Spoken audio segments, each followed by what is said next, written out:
നമസ്തേ. കൃഷ്ണായ വാസുദേവായ ഹരേ പരമാത്മനെ പ്രണതക്ലേശനാശായ ഗോവിന്ദായ നമോ നമ. വൈശാഖ മാസത്തിലെ ആദ്യത്തെ വ്യാഴാഴ്ചയാണ് നാളെ. അതിവിശേഷമാണ് ഈ ദിവസം. വൈശാഖ മാസത്തിൻ്റെ പ്രത്യേകത തന്നെ മഹാവിഷ്ണു വീടുകൾ തോറും സന്ദർശിക്കുന്ന ഒരു മാസമായിട്ടാണ് നാം ആചരിക്കുന്നത്. അതുകൊണ്ട് തന്നെ നാളെ വ്യാഴാഴ്ച ഏറെ പ്രധാനപ്പെട്ട ഒരു ദിവസം തന്നെയാണ്. അന്നേ ദിവസം ശ്രീകൃഷ്ണ ക്ഷേത്രത്തിൽ ദർശനം നടത്തി വഴിപാടുകൾ സമർപ്പിക്കാം. തുളസിമാല സമർപ്പിക്കുകയോ തുളസി കൊണ്ടുള്ള അർച്ചന നടത്തുകയോ ചെയ്യാം.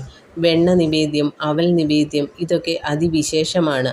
ഭാഗ്യസൂക്തം നടത്തുന്നതും നല്ലതാണ്. ഭാഗ്യം വന്നു ചേരാൻ ഇത് വളരെ നല്ലൊരു വഴിപാട് തന്നെയാണ്. ഇനി ഇതിനൊന്നും സാധിക്കാത്തവർ വീട്ടിൽ തന്നെ ഇരുന്നു കൊണ്ട് വിഷ്ണു സഹസ്രനാമം, നാരായണീയം, ജ്ഞാനപ്പാന എന്നിവ പാരായണം ചെയ്യാവുന്നതാണ്. ഇതിനൊന്നും കഴിയാത്തവർ നാരായണായ നമഃ എന്നുള്ള മന്ത്രം ജപിച്ചുകൊണ്ട് അന്നേ ദിവസം കഴിച്ചുകൂട്ടാവുന്നതാണ്. എല്ലാവർക്കും നല്ലൊരു ദിനം നേർന്നുകൊണ്ട് ഹരേ കൃഷ്ണ.